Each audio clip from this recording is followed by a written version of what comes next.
The hands-on learning that we do at Mines is necessary to the real world, because everything in the real world, you can apply all the equations and everything possible, but when you actually build it, you're going to have problems and things are going to come up that you did not account for. So being able to do things hands-on helps you expand your knowledge and think about things in a different way that you wouldn't originally think of, rather than just looking at a sheet of paper.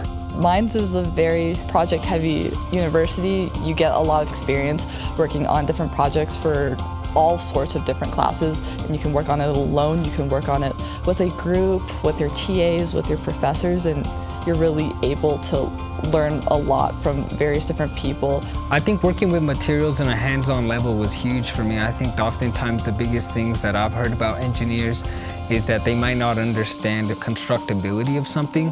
While the concept works mathematically and theoretically, it might be really difficult to build, and so being able to understand like the material and the physical side of things, I think was huge for me as an engineer.